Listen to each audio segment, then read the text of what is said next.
The morning I was supposed to become someone's wife, I found my mother standing in heels she could barely walk in, holding her clutch with both hands like she was trying not to shake, while my future mother in law explained to a waiter that family seating had been adjusted for optics. My mother heard every word, so did I. And when I asked the man I was about to marry whether he was going to fix it, he looked at me in that pressed black tuxedo with a champagne tower glowing behind him and said, "Please don't turn this into something ugly 5 minutes before dinner." That was the moment I understood I had not been invited into a family. I had been admitted into a brand. And brands protect themselves.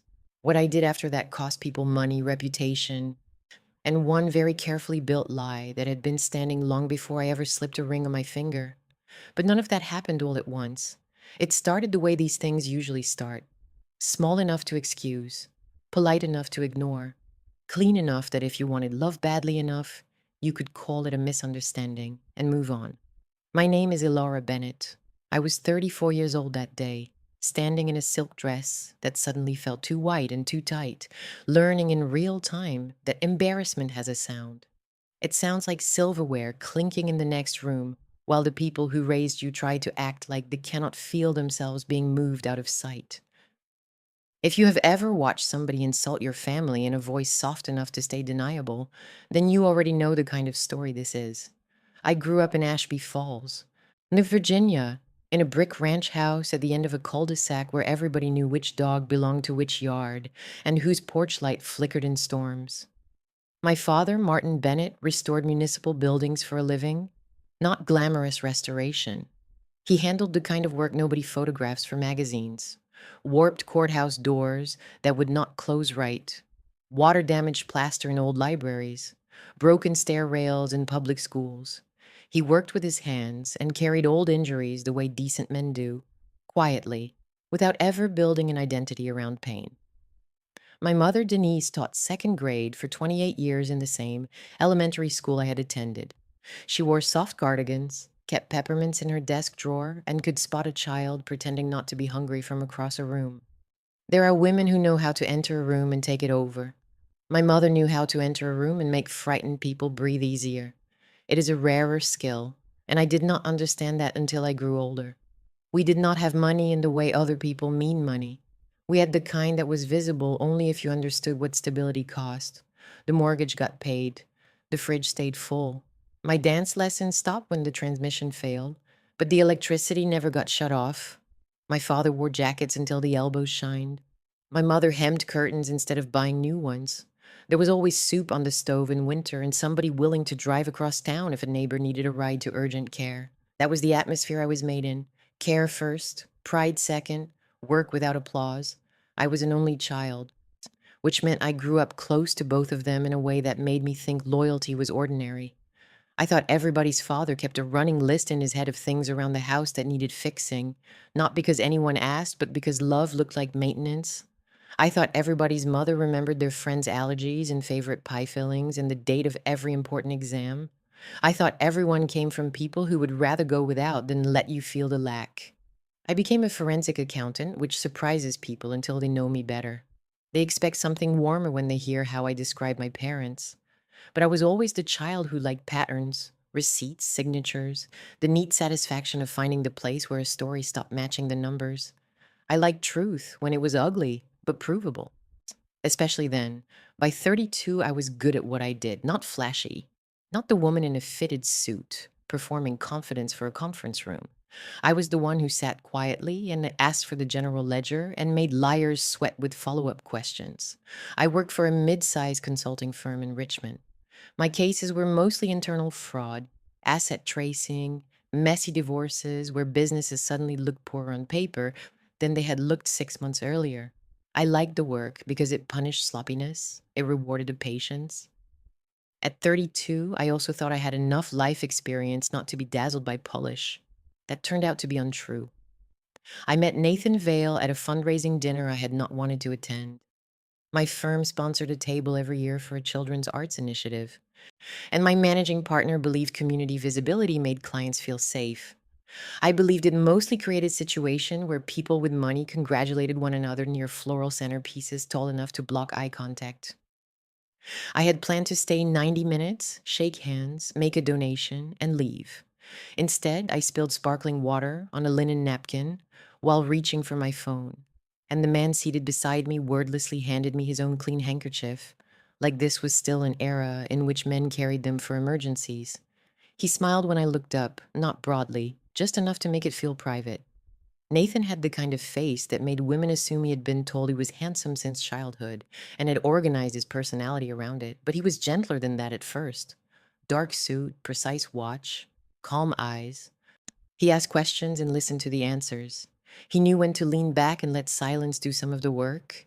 He did not make the dinner about himself, which in a room like that felt almost radical. He told me his family ran a hospitality group, boutique hotels, event properties, some development holdings. I told him what I did and expected the usual joke about hiding receipts from me forever. Instead, he asked whether fraud was usually emotional before it was financial. I looked at him differently after that. We spoke for 40 minutes, maybe longer. When the dessert plates were cleared, he asked if he could take me to dinner somewhere that did not require auction paddles and donor speeches. He called the next day, then the next. And then every day after that, with a steadiness I mistook for character, and later came to understand was a form of courtship his family wore like tailoring. Nathan knew how to make attention feel clean. He sent coffee to my office after late nights. He remembered the names of my parents after meeting them once. He drove 2 hours in rain to replace a tire when mine blew on Interstate 64, even though roadside assistance was already on the way. He stood in my parents' kitchen eating my mother's chicken stew with his sleeves rolled up and told my father he had never tasted anything better in his life. That mattered to me. Not the compliment, the ease, the way he seemed able to move between worlds without making either one feel lesser. For 8 months, I believed I had done something rare. I believed I had found a man for money who had not let money deform him. Then I met his mother properly. Her name was Celeste Vale, and she had perfected a kind of beauty that looked expensive because it was. Nothing on her ever wrinkled. Not silk, not skin, not expression. Her hair stayed in place the way architecture does. The first time she invited me to lunch, she chose a private dining room in a hotel her family owned and spoke to the server without once looking at the menu. She was not openly rude. Open rudeness is for amateurs. What Celeste did was subtler. She would take a truthful detail and rotate it half an inch until it became condescension. A public school teacher, she said when Nathan mentioned my mother. How grounding. Grounding was the kind of word people like Celeste use when they meant ordinary enough to be useful. When I told her my father did restoration work for municipal contracts, she smiled over the rim of her glass and asked whether that was physically sustainable at his age. At the time, I gave her grace I would not have given any auditor, client, or stranger. I called it generational. I called it formality. I called it the harmless stiffness of a woman raised to care too much about surfaces. Nathan always had the same answer. She's from a different world, Laura. Don't take her literally. It is amazing how often women are asked to do translation work for men who do not want conflict. If I said Celeste made me feel examined, Nathan would kiss my forehead and say I was reading too much into things. If I pointed out that she asked more questions about my clothes than my career, and he would say his mother related to women through style and presentation because it was what she understood. If I mentioned that she referred to my parents by first name only, while calling her own friends Mr. and Doctor and Judge, he would say she was trying to be warm. That is how erosion works. Not with one dramatic wave, with repetition. I met Nathan's father less often, which was its own kind of information. Graham Vale was still officially the chairman of the family company, but by the time I knew them, he was more emblem than operator. Tall, silver-haired, courteous, a little distant, as though life had trained him to preserve energy for the rooms where numbers mattered most. He was not cruel to me. In some ways, that was worse. He watched things happen and let them stand. His silence created cover for other people's contempt. But Nathan had one younger sister, Imogen, who had perfected a social brightness so polished it felt sealed. She worked in brand strategy, which, from what I could tell, meant curating aesthetics for properties she did not build and clients she did not understand. She called me intense the first week she knew me, smiling like it was praise. It was not all bad, and that is what kept me there. There were still soft weekends, Still late drives. Still mornings when Nathan brought pastries to my apartment and stood barefoot in my kitchen making coffee while I reviewed spreadsheets at the counter. He was affectionate when no one was watching, thoughtful in private, easy company on ordinary days. That private version of him became the defense attorney for every public disappointment. You tell yourself the room is the problem. The family is the problem. The pressure is the problem. You tell yourself love is what a person is when the audience is gone. He proposed 16 months after we met, not at a gala, not at one of his family's properties, not with cameras or a quartet or some polished theatrical moment designed to travel through group chats. He proposed on my parents' back deck in late October, with wind moving through the maple tree and my father pretending not to look through the kitchen window. That mattered too. He asked my parents for their blessing before he asked me. My mother cried. My father shook his hand twice, then hugged him once, awkwardly, like he was trying to act normal and failing. I said yes because in that moment, everything I had been excusing rearranged itself into a story that still ended well. I look back now and understand something I did not understand then. Some men know exactly where to place tenderness, so you will defend them against the rest of the evidence. The first fractures widened during planning. I did not want a grand wedding. I wanted something elegant, yes, but close, warm, maybe 100 people. Good food, good music, a room where my parents would not feel like they had walked into someone else's life by accident. Celeste wanted spectacle, not because she was paying for it, though that was how it was framed. She wanted a statement.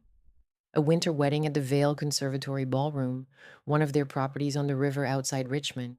Glass walls, imported orchids, valet only access. A guest list that kept expanding every week with people Nathan said were important to the family. Every time I tried to scale it back, I got outmaneuvered politely.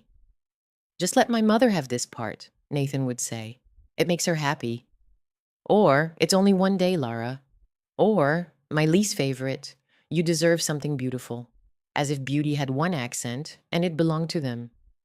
I chose my dress alone with my mother and my best friend Serena. That I would not surrender. My dress was ivory silk with clean lines and no glitter, no cathedral drama, no detachable nonsense. I paid for it myself. I wanted to be able to move in it, breathe in it, walk like a person instead of being displayed like property. Celeste saw a photo afterward and said, "It's very understated," which in her vocabulary meant insufficiently expensive looking. My mother heard that one too. She was pinning fabric for the alterations when I told her, and I watched her mouth tighten around the straight pins before she smiled and asked whether I wanted the hem raised another quarter inch. That image stayed with me.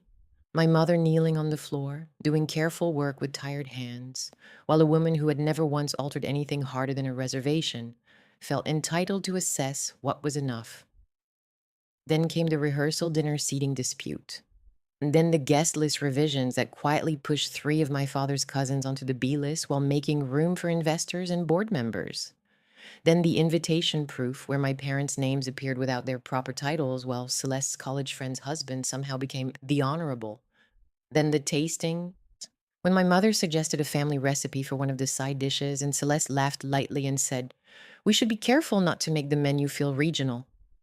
Regional. My mother's cooking, the food people requested every holiday, described like a flaw in upholstery. I noticed Nathan increasingly answered inconvenience with patience instead of conviction. He was never harsh. That would have been easier to confront. He simply became a man who specialized in deferral. Later, after this weekend, once things calmed down, after the wedding, he kept speaking of our real life as though it would begin in some clean future, untouched by the choices he was making right now. I almost walked away once. 3 months before the wedding, Celeste hosted a luncheon for her friends and some of the women involved in the event planning. And I attended because not attending would have become its own conversation.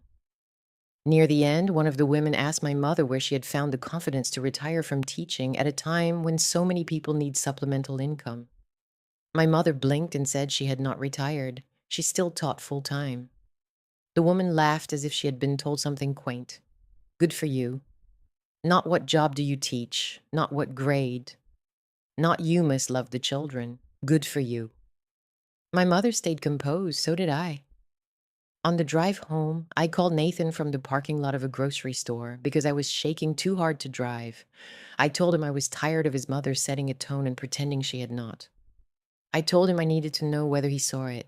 He was quiet long enough that I heard the answer before he gave it. Lara, they're not trying to hurt you. Not the same as denying it, not the same as saying they were wrong. I almost ended it that night. I really did.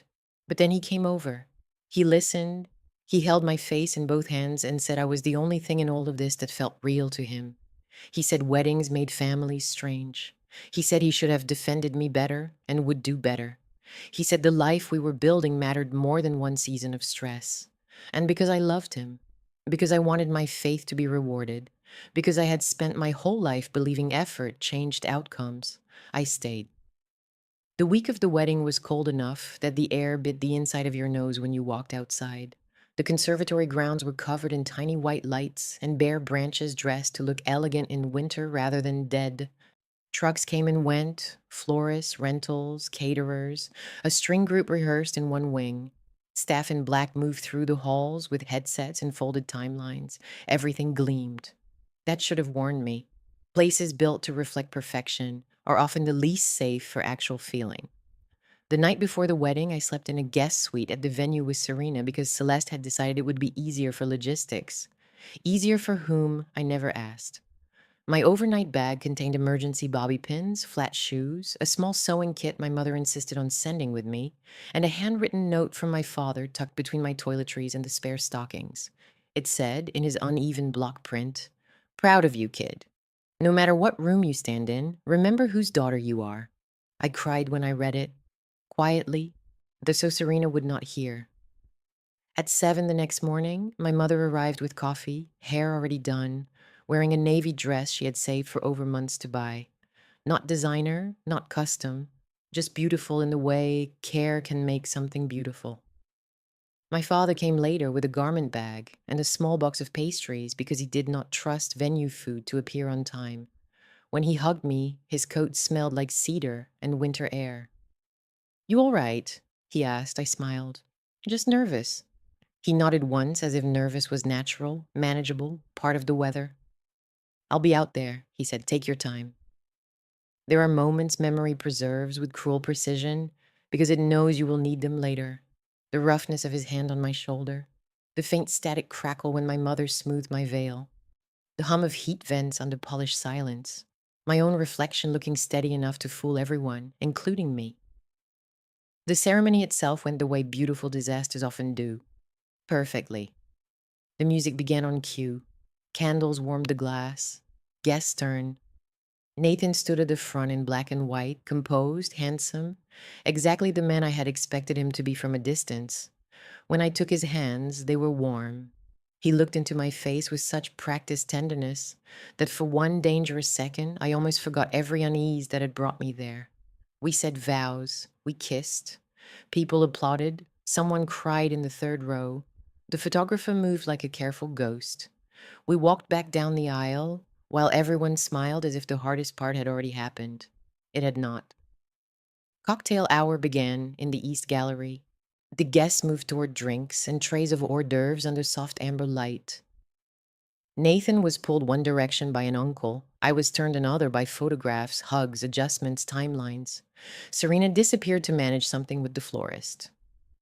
Celeste floated through the room in champagne silk, hand on shoulders, giving instructions so smoothly they sounded like compliments. I had maybe 7 free minutes before we were meant to line up for the formal entrance into dinner. 7 minutes. That is all it took to see the whole thing clearly. I went into the ballroom through the side corridor because I wanted one quiet look before we entered. That is who I am. I check details. I confirm arrangements. I like knowing where things are before I'm expected to perform in front of them. The ballroom was almost ready. Thousands of candle reflections trembled in the glass. White arrangements rose from the tables like clouds. Place cards stood at every setting in cream holders trimmed with gold. The band was doing a final sound check at low volume, the notes muffled and distant. Staff crossed in the background with trays and folded napkins. It looked expensive in a way designed to make people behave better than they actually were. Table 1 sat directly in front of the dance floor and stage, long rectangular, prime placement, family table. That was where both sets of parents were supposed to be seated, along with Nathan's grandfather, my Aunt Joe, and Serena's husband because he was giving a reading later and the planner had needed an extra chair. I know that because I had reviewed the final seating chart myself 3 nights earlier. When I stepped up to table one, I saw Celeste's sister first, then Imogen, then Graham, then two family friends from Palm Beach, then a donor couple I had met once, then Nathan's cousin and her husband. I checked again, then again slower. No Martin Bennett, no Denise Bennett. I felt a strange calm at first, the kind that sometimes comes before adrenaline arrives. I told myself the cards had been shifted temporarily for some last minute reason. I told myself my parents were likely at table 2 or 3, still close, still visible, some harmless accommodation. I started walking. Table 2, no. Table 3, no. 4, 5, 6. The room kept getting farther from the stage, farther from the windows, farther from the center of things. By the time I reached table 15, I could hear the service corridor through the partition wall. The doors opening, metal rolling over tile, someone in the kitchen laughing too loudly at something that had nothing to do with me.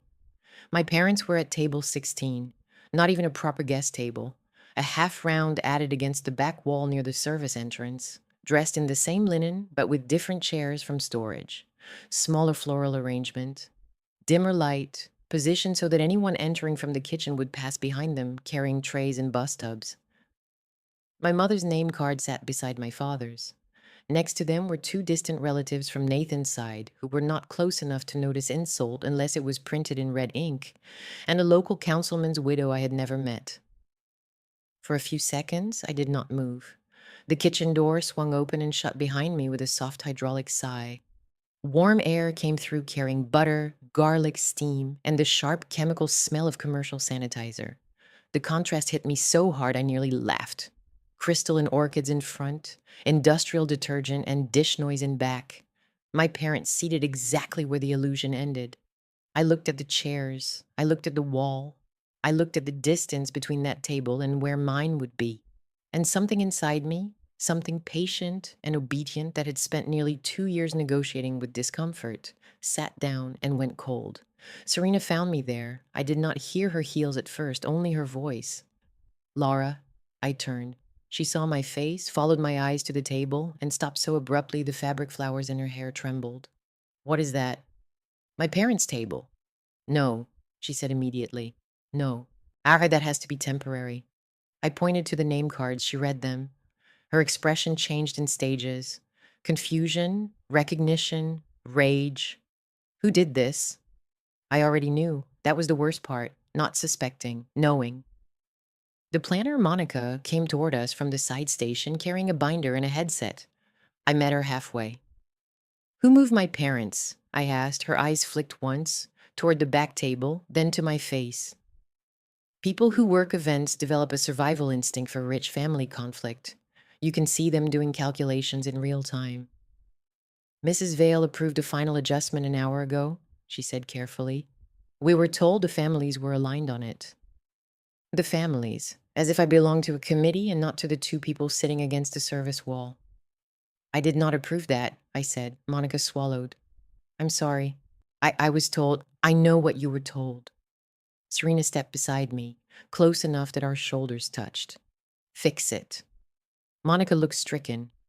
We're minutes from guest seating. Table 1 has already been reset, and the captain has service maps based on these placements. If we reassign now, we'll have to move 4 other parties, and there it was. The true religion of places like this. Not decency. Flow. A disruption to service was more alarming than humiliation. I did not raise my voice. I did not cry. My mind did what it always did when pressure became too large to process emotionally. It started collecting facts. My parents had been moved late. It had been described as approved. The front table had been repopulated with people useful to the Vale image. The planner was afraid of the family paying the bill. And somewhere in this building, Nathan either did not know or knew and had let it stand. That was the question still open. Not whether Celeste was capable of it. I already knew she was. Whether Nathan was going to be the kind of man who corrected it once it crossed from implication into fact. I picked up my mother's place card. The cream stock was thick and expensive. Her name had been written in elegant calligraphy by someone who would never know what it cost to be seated there. Then I set it back down exactly where it had been. "Where's Nathan?" I asked. Monica named the whiskey room off the west corridor, where the men in the wedding party had been gathering between photos. I started walking before Serena could say anything else. The hallway was colder than the ballroom. Not actually colder, but emptier. An emptiness changes temperature. I could hear the faint bass thump of setup, the muted roll of voices from cocktail hour, the hush of my own dress moving around my legs. Every few steps, a mirror caught me and returned a woman who still looked bridal from the outside. By the time I reached the whiskey room door, I had asked myself one question so many times, it no longer felt like language.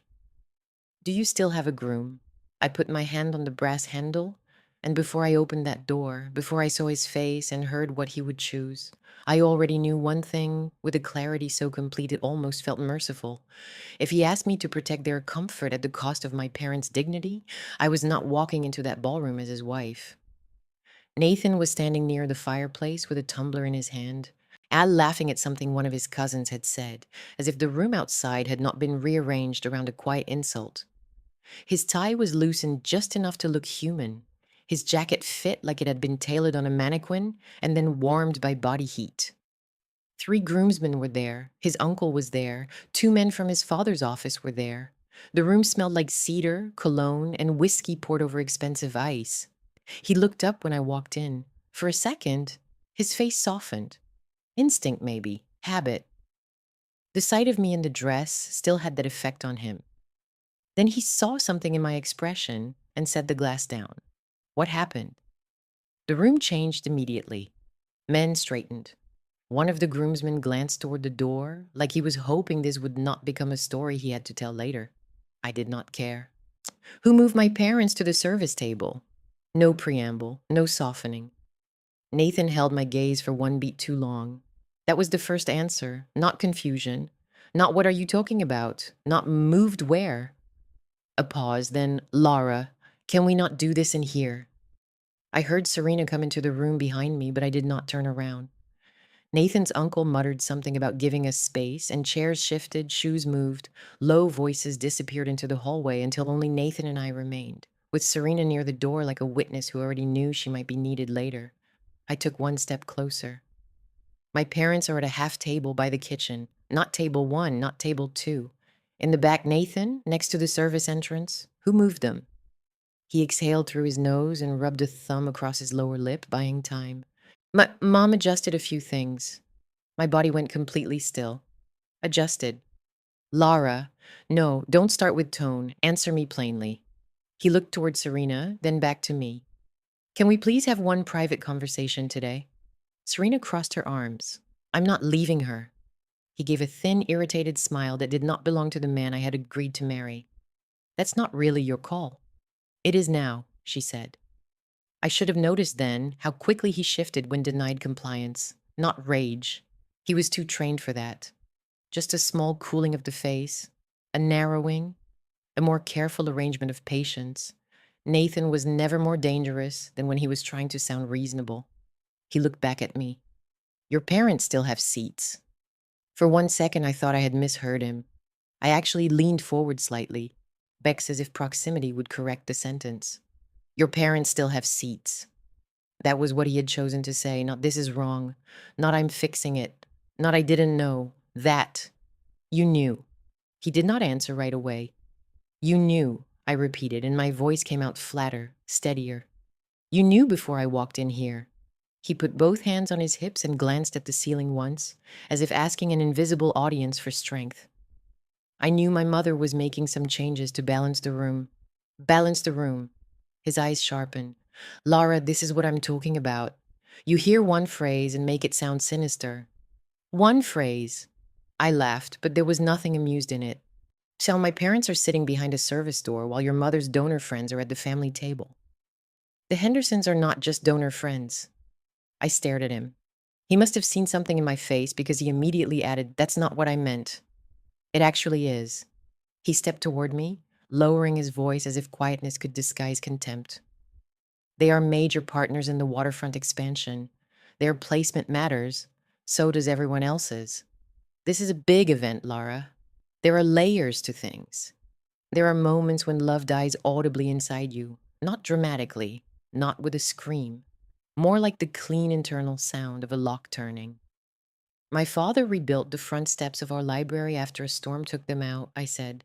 My mother taught children to read for almost 30 years. They are not a logistical inconvenience. Nathan ran a hand back through his hair. Nobody is saying that. Your room is. That is not fair. No, I said. What's unfair is putting my parents at a service table and expecting me to smile through an entrance. Serena moved up beside me now, no longer pretending this conversation might resolve quietly. Nathan saw it and stiffened. You are both blowing this out of proportion. Then fix it, Serena said. He looked at her with open dislike now. You really need to stay out of this. She will when it stops being this. He turned back to me. Look, if I shift the room now, it creates a cascade. Monica already told you that, I'm sure. It's not just a matter of swapping 2 chairs. The photographer has the family table mapped. Service has the pour schedule. The speech flow is built around the front placements. We are minutes from dinner. The photographer, the pour schedule, the speech flow. I listened to the order of his concerns and felt something inside me settle into a colder, more durable shape. You're not even embarrassed, his face changed at that. That's not true. Then what are you? He opened his mouth, closed it, then said, the thing men say when they want to make your emotional clarity sound like instability. You're overwhelmed. Serena made a sound beside me, short and sharp. I ignored her because if I looked away from Nathan even once, I thought I might lose the exact thread I needed to hear. Tell me this clearly, I said. Did your mother move my parents because she thought they looked out of place? His jaw tightened. Nathan. He looked down briefly, then back at me. And in that tiny downward flick of his eyes, I saw the whole rotten architecture. He was not wondering whether to lie. He was deciding how much truth I could be given without forcing him to act. She thought the front table should reflect the hosting side more carefully. I waited. He added reluctantly. And yes, she was concerned about presentation. Presentation, a nice word, a bloodless word, a word people use when they want humiliation to sound administrative. I felt Serena go rigid beside me. Say what that means, I said, his voice sharpened. Why are you doing this? Because I want to hear how the man I'm about to marry describes my parents when he thinks image is on the line. He pinched the bridge of his nose. My mother worries about how things read in a room like this. How what reads? He did not answer. I took a step closer until there was no softness left in the air between us. How what reads? He dropped his hand. They don't blend with this crowd, Lara. There it was, simple, finished. A sentence with no legal padding. I do not remember taking the next breath. I remember the silence after it. Serena whispered, "Oh my God," but distantly, like she was standing farther away than she was. My voice, when it came, was almost conversational. They don't blend. He heard it then. The stillness. The point past which persuasion becomes impossible. That came out wrong. No, I said. It came out true. He shook his head, impatient now. You know what I mean. I actually don't, Nathan. Explain it to me. Explain how a second-grade teacher and a man who's worked with his hands his entire life fail your ballroom test. He took one step toward me and lowered his voice again. Please stop making me say ugly things. I stared at him. He had almost done it. He had almost made his own cruelty sound like my demand. That was the exact second I stopped seeing him as complicated. He became simple to me after that, a man who would tolerate anything as long as it preserved ease. My parents paid for part of this wedding, I said. Did that fail to blend too? His face flickered. He had forgotten that, at least for the purpose of this conversation. Or perhaps he had filed it under private information, the way wealthy families often bury the labor or money of others once it has been absorbed into the final product. And my parents had contributed quietly because that is how they did everything. Not half the event, not some dramatic movie amount, but enough to matter. Enough to cover the string quartet, the dessert course, part of the bar package. They had written checks over months, refusing my protest, telling me it mattered to them to give something meaningful. My father had taken extra contract work that winter. My mother had taught summer tutoring to save for it. They had done that while Celeste spoke of aesthetics and guest flow like generosity only counted when it arrived on embossed stationery. Nathan recovered quickly. This isn't about money. No, I said, it's about value. He let out a humorless breath. There it is. You always do this. Do what? Turn everything into a moral crisis. I almost smiled then, not because anything was funny, but because sometimes people reveal themselves so perfectly you can only stand there and watch. A moral crisis, I repeated. You seated my parents by a service door because they offend your mother's sense of composition. That is not what happened. Then tell me what happened. He gestured once, frustrated toward the walls, the event, the whole machine surrounding us. What happened is that this day got bigger than either of us, and some decisions had to be made. My mother made one. It wasn't ideal, but it is not worth detonating the entire evening over. I looked at him for a long moment, then I asked the question that mattered more than anything else. If I ask you right now to put them back where they belong, will you do it? He did not answer immediately. Another answer, a worse one this time. He looked past me toward the hallway, where the distant sound of glasses and conversation drifted in from cocktail hour. He was thinking about timing, about witnesses, about what moving my parents would signal to the people already seated, what explanations would have to be invented, whose pride would be disturbed. When he finally looked at me again, his face was soft in the way cowards learn to be. Not right now. That landed deeper than the other sentence. Not because it was crueler, because it was final. After dinner, he said, I'll make sure they're brought forward for the speeches and dessert. We can smooth it over, as if my parents were a wrinkle. Serena made a move then, small but visible, like she was about to speak. I lifted one hand without looking at her. Not yet. Brought forward, I said, that like an adjustment to staging. Lara, do you hear yourself? Yes, I do. Now his own restraint was slipping. Do you hear yourself? We're married in all but paperwork. 200 people are here.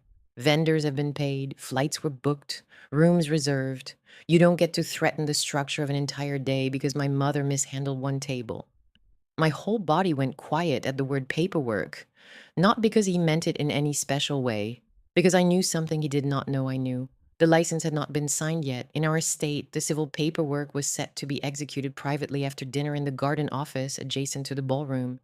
The officiant, 2 witnesses, then county filing on Monday. Celeste had loved the symbolism of it all. The public vows first, and then the intimate legal moment, as if the marriage itself were another piece of programming to stage elegantly. I had almost forgotten that detail in the shock of everything else. Now it returned so sharply it felt like someone had opened a window in my head. Married in all but paperwork. Not actually married then.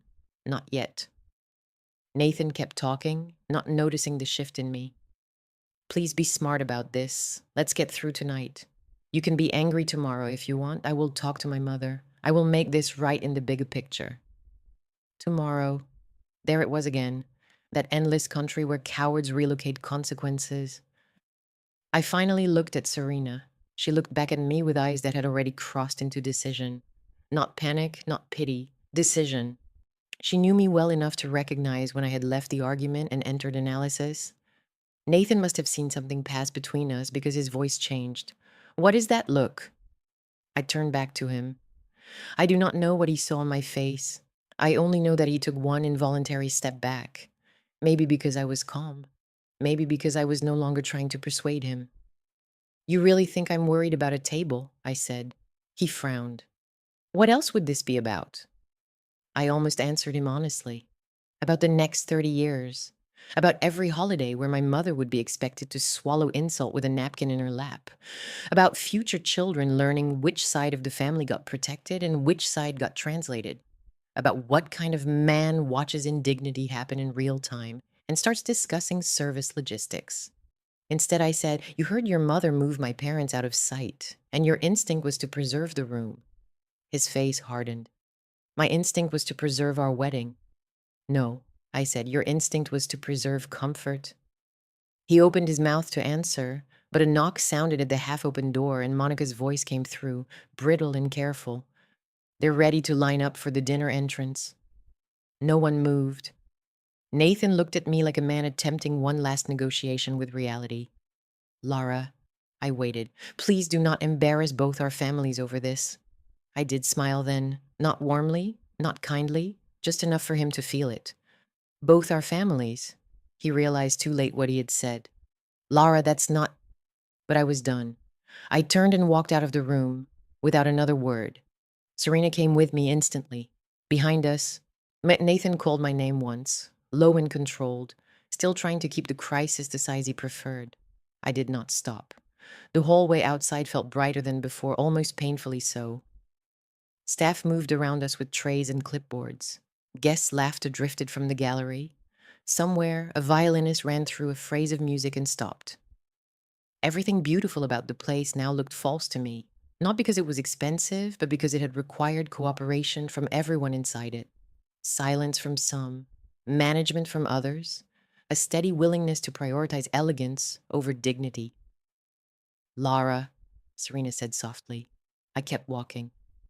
Lara, stop for 1 second. I stopped near an alcove lined with winter branches and pillar candles. My hands were cold, not shaking, just cold. Serena stepped in front of me. I know, and tell me exactly what you're thinking. That he knew. My voice sounded strange to my own ears, too even. That he agreed, that he thinks the offense is my reaction. She nodded once.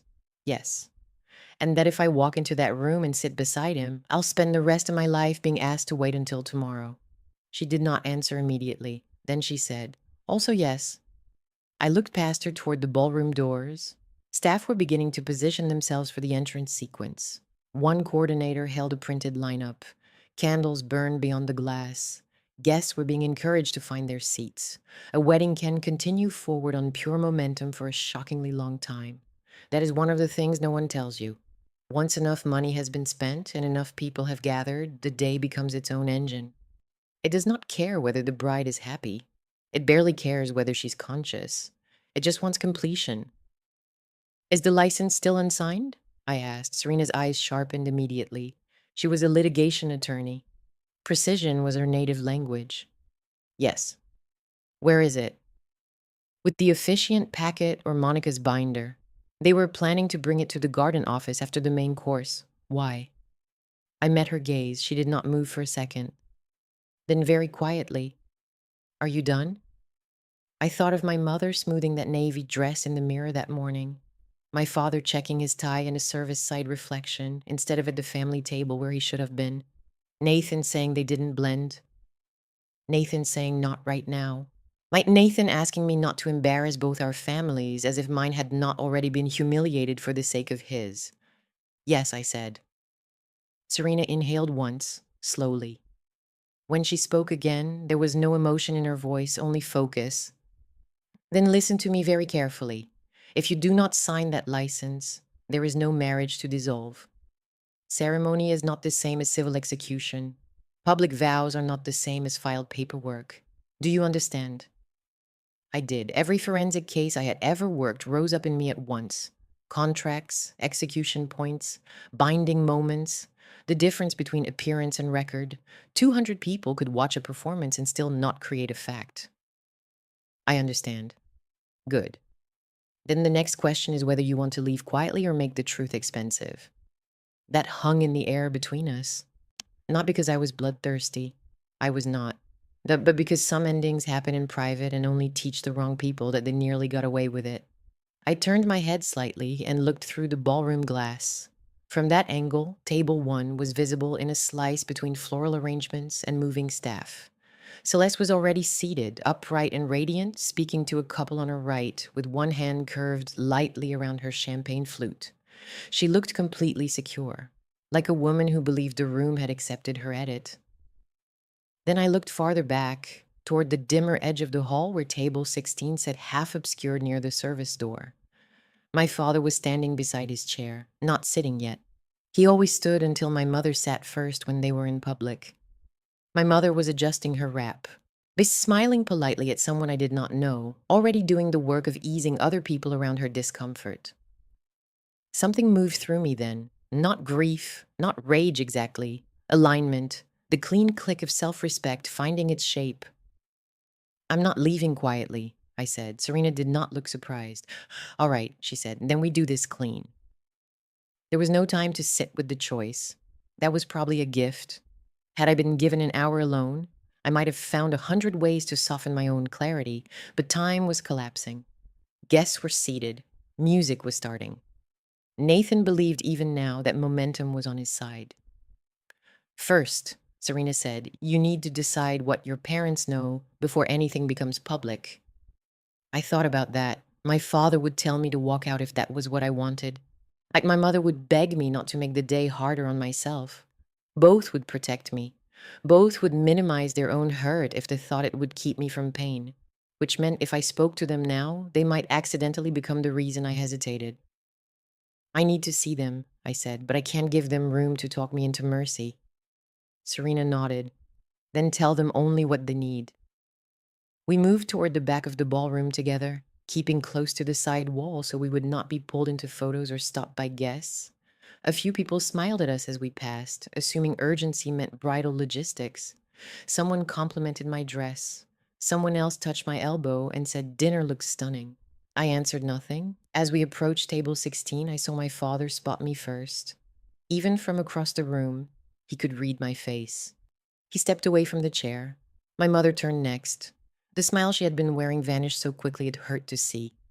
I reached them just as the service door opened behind the table and two staff members carried trays through, careful and expressionless, as though they were not passing within inches of the bride's parents, on the what should have been a place of honor. My father looked from me to Serena and back again. What happened? His voice was quiet. That was how I knew he already understood more than he wanted to. I crouched slightly so I was closer to them, less visible from the rest of the room. My dress pulled around my feet. My mother reached for my hand immediately. Sweetheart, I took both of her hands in mine. I need you both to listen, I said. And I need you not to talk me out of what I've decided. My father's face changed. Not confusion, recognition, the kind a good parent gets when they realize the ground under a child's life has shifted and there is no use pretending otherwise. Elara, my mother began. I squeezed her hands gently. Mom, please. She stopped. I looked at my father. He knew. He closed his eyes once, just once. That was all. No outburst, no curse, no dramatic demand for details, just the smallest break in his composure, like a man absorbing impact without moving the rest of his body. He said your table placement was about presentation, I continued. He told me not to turn this ugly before dinner. My mother made a tiny sound in her throat and looked down at our hands. My father's jaw flexed once. Then he asked the only question that mattered. Are you safe? That nearly undid me. Not are you sure? Not what will people say? Not after all this? Are you safe? Yes, I said, and my voice almost broke on that one word. I steadied it. But I'm not staying. My mother looked up sharply. Tears filled her eyes at once, not from disagreement, but from the speed with which joy can become mourning when a mother is forced to watch it happen on her daughter's face. Sweetheart, you don't have to explain anything to us. I know. Dad glanced toward the front of the room, where the Vale family table glowed under candlelight. Then he looked back at me. Do you need us to leave with you now? Not should we. Do you need?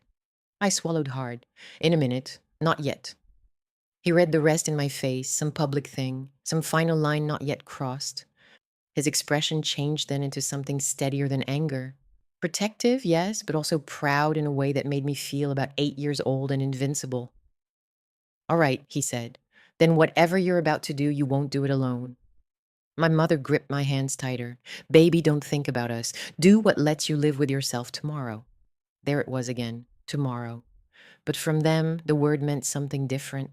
Not delay, continuity, the life that would still be there when this room was gone. I leaned forward and kissed my mother's cheek, then my father's. His skin smelled like aftershave and cold air and the starch from a shirt he had ironed himself. I wanted to stay there. I wanted to sit at the half table and cry until everyone else disappeared. Instead, I stood up. Serena touched my elbow lightly. They're cueing the entrance? Across the room, Monica was signaling frantically toward the side corridor where the bridal party was supposed to line up. Nathan was there now, just beyond the doors, scanning the room, looking for me. He still thought I might choose the path of least disruption. He still thought love, embarrassment, and public pressure together were enough to make me cooperate. He did not know yet that the woman who had walked into the whiskey room was gone. I looked at my parents one last time before turning away. My mother had tears on her face but sat straighter. My father placed one hand on the back of her chair and nodded at me once. It said everything. Go. So I did. I walked with Serena toward the side corridor while the room brightened and the opening bars of our entrance music began to play. Staff hurried. The guests turned toward the doors. The machine was ready. The bride and groom were expected. Nathan saw me halfway there and came straight toward us, relief flashing across his face so briefly it was almost boyish. Thank God, he said under his breath when he reached me. Come on, we're up. He reached for my hand. I stepped back before he could touch me. The relief vanished. What are you doing? He asked. I looked at him, then at the ballroom beyond him, then back again. And for the first time all day, I felt no confusion at all. I'm deciding, I said, how public you want the truth to be. For the first time since I had met him, Nathan looked genuinely unprepared. Not angry yet, not defensive, just wrong-footed in the way polished men get when the script leaves them behind. What does that mean? He asked. The entrance music was still playing softly beyond the doors. Guests were turning in their seats. Monica stood 20 feet away, pretending not to listen while absolutely listening. Two servers froze beside a bar cart and then very carefully resumed moving as if they had seen nothing. Serena stayed at my shoulder, silent and still. I could feel Nathan trying to calculate the size of the threat. Not emotionally, socially, operationally. Could this still be contained? Could I still be brought back into line with enough softness, enough urgency, enough pressure disguised as reason? Ilara, he said, dropping his voice, whatever you think you're doing, this is not the place. I almost laughed. This is not the place. As if there had ever been a place in his family for truth that cost him anything. No, I said. And the place would have been the moment your mother moved my parents to the back of the room and you stopped her. His eyes flicked once toward Monica, once toward the ballroom doors. He took a step closer, lowering his voice further. Not here. There is no here left, Nathan. He reached again for my wrist. This time he managed to touch me before I moved back. His grip was not hard, but it was firm in the way men believe firmness becomes acceptable if their voice stays calm. Listen to me, he said. You are upset, and you have every right to be upset. But if you walk into that room and say something reckless, there is no undoing it. I looked down at his hand on my wrist, then back at his face. What exactly do you think your mother did to my parents? He let go. That is not fair. No, answer me. He exhaled sharply. But she made a bad call. A bad call is over-ordering wine. His face tightened. She humiliated them, I said. You agreed with it. You let me find out by standing in a ballroom and seeing my family hidden near the kitchen. So don't say there's no undoing this. You already undid it. For 1 second, I thought he might finally drop the careful tone and say something true from the center of himself. Something ugly enough to at least be honest. Instead, he pivoted to practicalities. Okay, he said, I'm fine. Here's what we do. We stop the entrance. I move your parents to the front before salads. We tell people there was a minor seating correction. My mother apologizes tomorrow. Tomorrow again. He still believed tomorrow was a currency I would accept. Your mother apologizes tonight, I said. His jaw set. How come she is not going to do that in front of this room? Then you're both out of options. He stared at me. You're serious. That almost offended me more than anything else. Not because he asked it, but because some part of him had still believed I was bluffing, that I would go only as far as a good woman could go without becoming inconvenient. Yes, I said. Monica approached cautiously, binder against her chest. I'm sorry, but guests are seated, and the MC is asking whether he should stall another minute.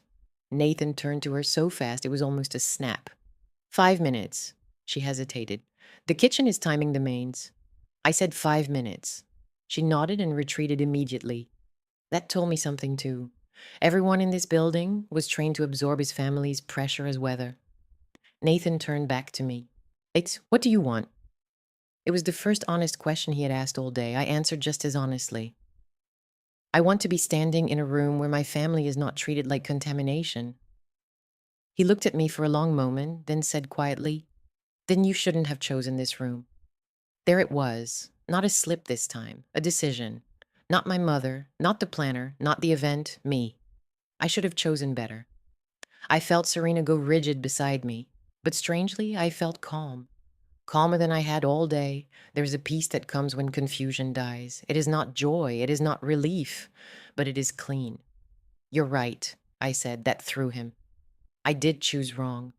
He opened his mouth, but before he could speak, another voice cut through the corridor. "Elara." Celeste. She came toward us in a river of champagne silk and diamonds, carrying her face the way women like her carry crystal, as if it has never once been dropped. I do not know who had found her or how much she already knew, but her expression told me enough.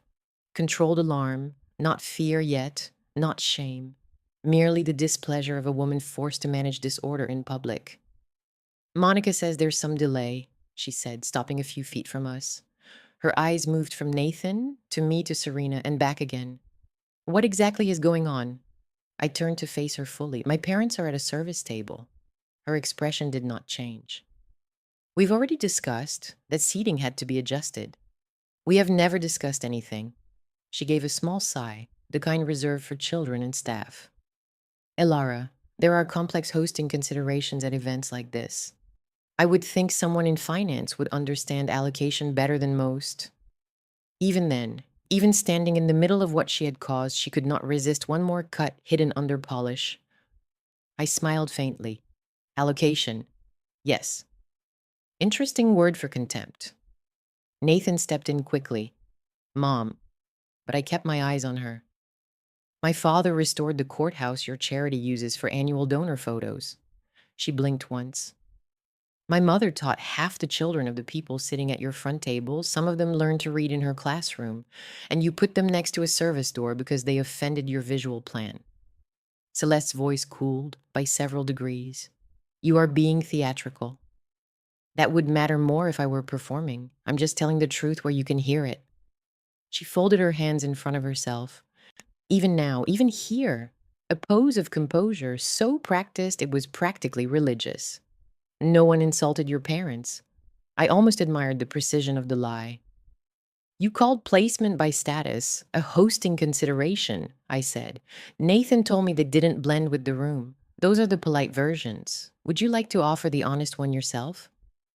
That landed. Nathan looked at her sharply. She looked at him just as sharply. So, he had not expected me to tell her what he said. Good. He deserved at least one unpleasant surprise before the night was done. Celeste recovered quickly. "I am not having this conversation in a hallway."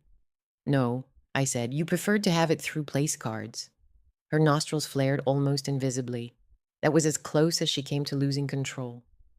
"Elara, emotions are high. You are overtired. I'm under pressure and on the verge of making a humiliating mistake." My voice stayed level. "For whom?" She looked at me for a long moment. Then she shifted tactics. "If your concern is your parents' comfort, I'm happy to move them to my table after the first course." I actually stared at her. Not because it was generous, because it was so revealing. My parents' dignity, in her mind, was still something she could grant or withhold as a managerial correction. Not a basic fact, not a right. Serena spoke for the first time in several minutes. "That is one of the most offensive things I've ever heard." Celeste turned her head slowly toward her. "This matter is between family." Serena's smile was thin and lethal. "Not if my client decides otherwise." Celeste went still. Nathan whipped his head toward Serena. "Client." He looked at me then. They really looked at me. And something changed behind his eyes, not remorse, recognition. He finally understood that this had moved beyond emotional fallout and into structure, into record, into consequence. "Elara," he said carefully, "what have you told her?" "Everything that mattered." He looked between us. "You called a lawyer in the middle of our wedding?" Serena answered before I could. No, she invited one. Nathan laughed once, sharp and unbelieving. You cannot be serious. I'm very serious, Serena said. And for the record, no civil marriage has been executed yet, so you might want to adjust how often you use the phrase our wedding. For the first time all evening, Celeste lost color. Not much, but enough. She looked at Nathan instantly. He looked back at her. There it was, the real center of them. Not grief, not love, exposure. I watched them realize the danger at the same time. If I left now, there would be no marriage license, no filed certificate, no clean institutional fact for them to point to later and call history. There would only be an event, a failed event, a story with witnesses. Celeste's voice changed. Softer now, more strategic. Elara, sweetheart, you're upset, and perhaps with reason. But this can still be repaired privately. Privately. The sacred word of people who only believe in accountability once the doors are closed. I looked at her for a long moment, then I said, You erased my parents from the front of that room.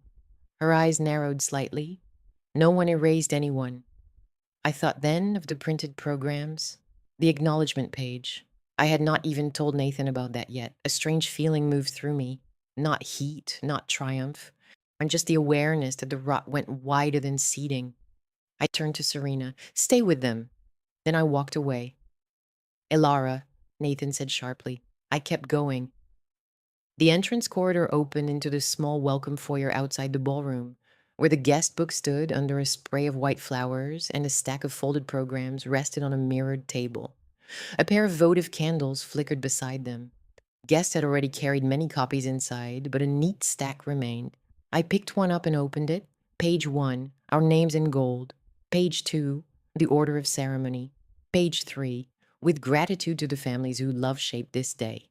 Below that, in elegant script, were the names of Graham and Celeste Vale, Imogen Vale, the Vale Foundation, Nathan's late grandparents, and a sentimental line about legacy. No Martin Bennett. No Denise Bennett. Not even in small print. For a second, the words blurred. I had approved a draft weeks earlier that specifically thanked my parents first. I had written the sentence myself late at night on my couch while Nathan slept with one arm over his face. My parents, whose steadiness taught me what home feels like. That line had been there. Now it was gone, not overlooked, removed. I closed the program and stood perfectly still. Behind me, I heard footsteps. Serena, not Nathan. She came to stand beside me and looked down at the page in my hand. Oh, she said quietly. Yes. We both knew what it meant. This was not an impulsive seating insult. It was design, narrative, a coordinated effort to rewrite whose daughter I was in the official record of the day. I let out a slow breath, then another. And do you still want the cleanest path? Serena asked. I thought about it. A quiet exit, no speech, no scene, no microphone, just no signature, no marriage, no more contact except through counsel. Legally clean, socially survivable. It was the sensible option, the adult option, the one that would let my parents leave without another minute of public discomfort. Then I pictured table 16 again. The service door, the different chairs, my mother pretending not to notice, my father standing beside a place setting he had partially paid for and treating his own humiliation like weather because he loved me more than his pride. I looked back through the ballroom glass. People were seated now, candles burning, glasses filled. A low murmur passed through the room as they waited for our entrance. Most of them still knew nothing, and some probably suspected a delay, a bridal emergency, a makeup issue, a torn hem. Not one of them yet knew that the entire room had been built on the assumption that my family would accept disgrace quietly. The assumption itself offended me more than the act. I looked at Serena. No, I said, not clean, accurate. She held my gaze, then nodded once. Then if you're doing it, you need control of the room fast, before they can reframe you as unstable. That was why she was my best friend. No speeches about dignity, no panicked pleading, just strategy. How? I asked. She glanced toward the ballroom. The MC has a handheld. The band has a board feed. Once you're audible, they can't pretend it isn't happening. I looked down at the program still in my hand. Then at my reflection in the mirror behind the guest book. Ivory silk. Its pin-straight posture. Veil anchored neatly. Bride from a distance, evidence up close. What about the license? I'll get it. I turned to her sharply. Can you? Yes, Monica's binder or the efficient packet. Either way, I'll find it. If it's not in your hands, it doesn't get signed under pressure later. I nodded once. Behind us, Nathan's voice rose in the corridor, not yelling, calling my name with forced control. Celeste's softer voice overlapped it. They were coming. Serena took the program from my hand and folded it once. You need one thing more. What? A line. I almost smiled despite everything. Leave it to a litigator to think in opening statements. A line. A clean truth that would take the room out of their hands before anyone could rush me, shush me, or spin me into a melodramatic bride ruining her own evening. I looked through the ballroom doors again. My parents were barely visible from here, but I could see enough. My father's dark suit, my mother's navy sleeve, that back corner where they had been placed like a secret. And suddenly the line was there, not something clever, something true. I took a breath, then another. Nathan and Celeste rounded the corner just as I began moving toward the ballroom doors. Elara, stop, Nathan said. I did stop. Just long enough to turn around and look at both of them. If either of you touches me, I said evenly, or tries to block me from entering that room, Serena will enjoy explaining the next steps to you in writing. Celeste went pale again. Nathan stared at me as if he no longer knew what category I belonged in. Good. I pushed open the ballroom door. The first thing that hit me was warmth. Candle heat, or body heat, kitchen heat bleeding through hidden seams. Then sound. 200 conversations, low and layered, silverware, glass, the small restless music of people waiting to be entertained. The second thing that hit me was the sightline. From the threshold, the room was arranged exactly as Celeste had intended. Front tables glowing, high-value guests centered, family hierarchy made visible in white linen and crystal, and far in the back, near the service entrance, the shadowed little half table where my parents sat because they did not blend. I walked in. Conversation dimmed table by table, not because anyone yet knew why, but because a bride entering, alone, during a delay, has gravity of its own. I heard my name once from somewhere on Nathan's side. He and Celeste stayed near the corridor behind me, smart enough not to chase. Not yet. The MC, a local anchor, with the smooth confidence of a man who thought this evening involved only manageable variables, stood near the stage with a microphone in hand. He smiled uncertainly when he saw me approaching without Nathan. Ah, he said into the mic, voice carrying lightly. Looks like we have our beautiful bride. I reached him before he could finish. He lowered the microphone instinctively, confused. May I? I asked. He hesitated. Years of live event training, battling basic social instinct. Then he handed it to me. The room fell into a hush so sudden I could hear the service door open in the back and close again. My hand did not shake. My voice, when I tested it with a small thank you, came back through the speakers clear and steady. Every face in the room lifted. At table 1, Graham Vale went motionless. But Celeste stood frozen near the entrance. Nathan had stopped 3 steps behind her. My parents looked stunned. And in that suspended second before I spoke, I understood something with perfect clarity. This was no longer about whether the evening survived. It was about whether the truth did. I looked directly at the back of the room. Then I looked at the front. Then I began. I need everyone here, I said, to take one moment and look at where my parents were seated tonight. The first movement in the room wasn't sound, it was sight. 200 people turning their heads at once is not graceful.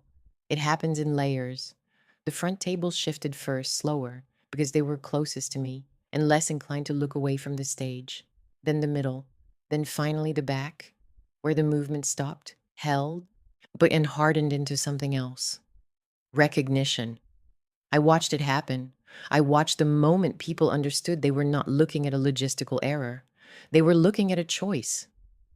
From table 1, Mr. Halverson, one of Nathan's investors, a man who had introduced himself earlier with a firm handshake and an appraising eye, leaned back in his chair and turned fully, his gaze following the line of sight all the way to the service wall. His wife put her hand on his arm without speaking. At table 4, a woman who had complimented my dress earlier pressed her napkin to her lips. Near the bar, 2 servers froze in place with trays midair, then slowly lowered them as if sudden movement might break whatever was forming. And at table 16, my father didn't move at all. He didn't look around, he didn't shift. He simply sat upright, the one hand resting on the table, the other over my mother's, exactly the way he had been sitting when I found him, as if he had already decided that dignity did not require relocation to exist. My mother, though, she saw the room seeing her. Her shoulders drew in just slightly, a reflex she had never unlearned, the quiet instinct of a woman who spent her life making space for others. That was enough. I brought the microphone closer. This morning, I said, my parents had seats at the front of this room, at the family table, the place reserved for the people who raised me. I paused, not for effect, for breath. This afternoon, those seats were taken away, not by accident, not because of space, because someone decided my parents didn't belong there. A ripple moved through the room. Not loud, not dramatic. I heard just the sound of certainty breaking apart. Behind me, I could feel motion. Nathan, maybe, Celeste. But no one interrupted, not yet. I kept my eyes forward. My father, I said, has spent 37 years repairing buildings this city uses every day: schools, libraries, public offices. The kind of work nobody photographs, but everyone depends on. I heard a chair shift somewhere. My mother has taught second grade for almost 3 decades. She knows the names of children most of you will never meet. She's taught some of your children to read. Now there were faces changing in the crowd, quiet recognition, discomfort attaching itself to memory. They paid for part of this wedding, I added, quietly, over time, without asking for recognition. That landed differently. Money translated where respect had not. And people looked down at their plates then, at their glasses, at the room itself. And tonight, I said, my voice still even, still controlled, they were placed at the only table in this room where guests enter through a service door. I did not raise my voice. I did not need to. The truth was doing the work for me. From the corner of my eye, I saw Nathan take a step forward. Celeste's hand went to his arm, stopping him. Not out of protection, out of strategy. Wait, assess, contain. That was always their instinct. I shifted my weight slightly and turned my head just enough to acknowledge the front tables again. I was told this was about presentation, I said, about how things read in a room like this. A sharp, involuntary sound came from somewhere near table 6. I let the words hang. About who blends, I finished. But now the room reacted. Not loudly, not with shouting or gasps, but with something more dangerous: distance, people leaning back in their chairs, hands withdrawing from glasses, bodies subtly reorienting away from the center table where the Vale family sat. Nathan moved then. Elara, he said, his voice firm but pitched low, trying to sound like control instead of urgency. That's enough. I turned my head fully toward him for the first time since I'd taken the stage. No, I said, just that simple. He stopped. I turned back to the room. I was also asked not to make this ugly, I said, to wait, to let it go, to fix it tomorrow. A few people shifted uncomfortably because they knew that language. They had used it, heard it, benefited from it. I don't believe respect works on a delay, I continued. I don't believe dignity is something you schedule for later when it's more convenient. The MC had stepped back entirely now, his role erased. The band stood still behind me, instruments lower, as if they understood that any sound would be an intrusion. I was supposed to sign a marriage license tonight, I said. That changed the room again. Sharp this time, immediate, eyes lifting, heads turning. The word marriage has weight people understand instinctively. I'm not going to do that. Silence. Not even the soft clink of glass anymore. Nothing. Nathan spoke again, sharper now. Elara, stop. I didn't look at him. I will not enter a marriage where the people who raised me are treated as an embarrassment, I said. Like, I will not build a life inside a family that thinks respect is something you allocate based on who's watching. Celeste stepped forward then. Elara, she said, her voice smooth again, almost soothing, like she was trying to lower the temperature of a room she had overheated. This is a misunderstanding that can be resolved privately. I turned to her. No, I said, it was done publicly. That was the line she couldn't cross. Public meant record. Public meant witnesses. Public meant she couldn't reframe it later into something softer. Her face tightened just slightly. Nathan took another step forward. this time not waiting for her. "You're humiliating everyone in this room," he said. I met his eyes. "No," I said quietly. "I'm correcting it." That was the moment, the exact moment everything shifted.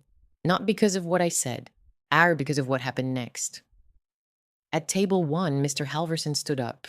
He didn't speak. He didn't gesture. He simply stood, pushed his chair back with deliberate calm, and walked not to me, but away from the veil table. His wife followed him. Then from table three, a woman in a dark green dress stood. Then another man from table five. Then slowly, like a tide turning, people began to rise. Not all of them, but enough that the room visibly rearranged itself. They didn't come forward. They didn't applaud. They didn't make a spectacle. They just created distance. And in a room like that, distance is everything. I saw it hit Nathan before it hit Celeste. The realization, not that they had been exposed, but that they were being recalculated, value reassessed in real time. Celeste's grip on her composure tightened. She stepped closer to the stage. "This is inappropriate," she said louder now. "We are not doing this here." I looked at her calmly. "We already did." Then I reached up, slowly, deliberately, and removed my veil. The pin slid free easily. My mother had placed them that morning with careful hands, making sure they would hold through the ceremony, through photos, through movement. They came out without resistance. I folded the veil once, then again, then a third time. Not because it mattered how it looked, because it mattered how it felt. Controlled, intentional, final. I set it down on the edge of the stage. No toss, no drop, just placed. "I'm leaving," I said. I didn't raise my voice. I didn't look at Nathan. I didn't look at Celeste. I looked at the room. "At the back of this room," I said, "Kang are the only people here who have never once made me feel like I needed to earn my place in their lives." My voice softened then, not weaker, just truer. "That's where I belong." I handed the microphone back to the MC. He took it automatically, like a man receiving something heavier than he understood. I stepped down from the stage, and the room, this perfectly designed, carefully managed, expensively constructed room, parted. Not dramatically, just enough. People moved their chairs, shifted their bodies, created a path without speaking. I walked it. Every step sounded louder than it should have. Heels on hardwood, a rhythm that no music covered. Nathan said my name once. I didn't stop. Celeste said nothing. That told me everything I needed to know. When I reached table 16, my father was already standing. My mother rose a second later. She was crying now openly, but she was smiling too in that way people do when something painful becomes right at the same time. I didn't say anything. I just stepped into them. My father's arms came around me first, solid, steady, the same way they had always been. My mother followed, one hand at the back of my head, holding me like she used to when I was small. Serena appeared beside us with my coat already in her arms. "I have the license," she said quietly. I pulled back just enough to look at her. She held up a folded document, unsigned, unwitnessed, useless, perfect. I nodded once. "Let's go." We didn't rush. We didn't sneak out. We walked, all four of us, past the back tables, past the middle, past the front, past the place where I had almost agreed to spend the rest of my life explaining away small humiliations as temporary inconveniences. No one stopped us. No one spoke. Behind us, the room remained standing, not in support, not in protest, just it standing, watching something end that had been built to look permanent. When we reached the doors, I paused for 1 second, not to look back, just to breathe. Then I stepped outside, and the cold air hit my face like truth. Clean, sharp, uncomplicated. For the first time all day, I felt something real. Not relief, not yet, but freedom. And I didn't look back, not once. The car ride back to my parents' house was quiet, not heavy, not tense, just quiet in the way something becomes after it has already broken and there is nothing left to pretend about. Serena drove. I sat in the back between my parents. My dress gathered awkwardly around my legs, the silk suddenly too much for a night that no longer required ceremony. My mother held my hand the entire way. My father didn't say anything, but every few minutes, his thumb brushed once against my shoulder, a small, steady check-in. "You're here. You're okay." We didn't turn on the radio. We didn't need to. When we pulled into the driveway, the porch light was still on. My father always left it on when we were out late, even when I was a teenager. Some habits don't change, even when everything else does. Inside, the house smelled like coffee and detergent and the faint trace of cinnamon from something my mother had baked earlier that week. Normal. That was the first thing that made my chest tighten. Not the wedding, not Nathan, normal. I sat down at the kitchen table in my dress, my veil gone, and my hair half loosened from pins I hadn't realized were slipping. Serena placed the folded license on the table in front of me. We all looked at it. For a moment, it felt like the entire night had narrowed down to that one piece of paper. All the expectation, all the planning, all the pressure, reduced to something that required only a signature to become real, or nothing at all. "Do you want to tear it?" Serena asked quietly. I shook my head. No. My voice surprised me. It wasn't shaky. It wasn't angry. It was clear. I wanted to stay exactly what it is. Unsigned, incomplete, true. My father pulled out a chair and sat across from me. My mother moved to the sink, then stopped halfway there, turned back, and came to sit beside me instead. She reached up and gently removed one of the last pins from my hair. "Esco, you did the right thing," she said softly. I nodded once, but I didn't answer. Because the truth was, it didn't feel like right yet. It just felt final. At 9:12 p.m., my phone lit up. "Nathan, call." I let it ring, then again, then a text. "We need to talk. Now." Another. "You've gone too far." Then another. "You embarrassed my family in front of everyone." I stared at the screen for a long second. Then I turned the phone over. Serena watched me carefully. "You don't owe him a conversation tonight," she said. "I know." And I did. That was the difference. Before, I would have answered, explained, managed. Now I didn't need to. At 9:27, another number appeared. Celeste. I didn't pick that up either. At 9:41, my father's old landline rang. He looked at it, then at me. I shook my head. He let it ring. It stopped. Then started again. He stood, but walked over and picked it up. "Hello." A pause. His face didn't change.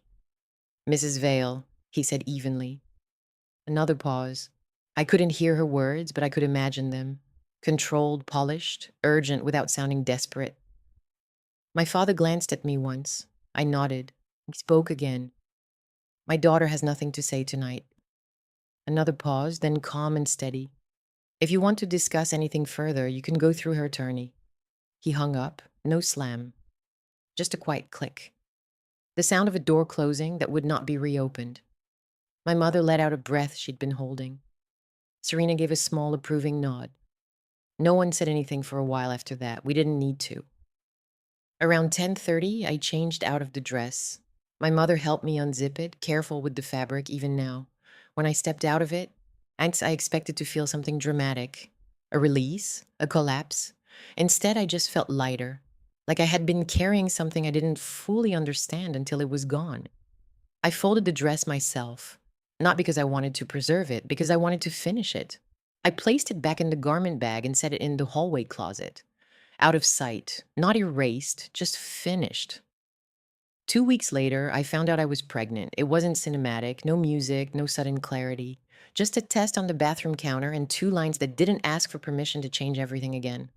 I sat on the floor for a long time, not crying, not smiling, just thinking. There was only one question that mattered. Not about Nathan, not about his family, about me. Could I build a life from here that didn't repeat what I had just walked away from? And the answer came quietly, yes, but it would be mine. I told Nathan by email. 3 sentences, clear, final, professional. I told him about the pregnancy. I told him I was keeping the baby. I told him all communication would go through legal counsel. He responded the way men like him always do when control slips. First apology, then negotiation, then anger, then threats. Each message sounding like a different version of the same person who had stood in a hallway and chosen comfort over courage. I didn't answer any of them directly. Serena handled everything: paperwork, boundaries, structure, the things that turned chaos into something manageable. Celeste never contacted me again. Not directly. That was her pride. Or her strategy. Maybe both. But I heard things. People always hear things. The investor who left early. The board she quietly stepped down from. The way certain invitations stopped coming. Not loudly, not publicly, just not less. Consequences don't always arrive with noise. Sometimes they arrive as absence. 5 months later, I moved into a small apartment 3 blocks from my parents' house. It wasn't impressive. Beige carpet, one narrow kitchen counter, a bathroom fan that sounded like it might take off. But it was mine. My father fixed the cabinet doors the first weekend. My mother brought curtains she had sewn herself. Serena showed up with a toolbox and a list of things I didn't know I needed. We built something simple, stable, real. My daughter was born on a Thursday morning in early spring. 6:22 a.m. Crying, strong, perfect. I named her Lila Bennett, my name, my family. Not because I wanted to erase anything, but because I wanted to choose what stayed. The first time my father held her, he didn't speak. He just stood there, looking down at her like he was trying to memorize something he already knew he would never forget. My mother cried. Serena took pictures. And I sat there, watching all of it, understanding something I hadn't understood on my wedding day. Family isn't where you're placed, it's where you're held. A year later, my life looks nothing like it did that morning in the conservatory. I work, I raise my daughter, I eat dinner at the same table I grew up at every Sunday. There are no place cards, no seating charts, no quiet negotiations about who belongs where, just chairs. And people who sit in them because they choose to be there. Nathan sees Lila twice a month. We speak only through an app.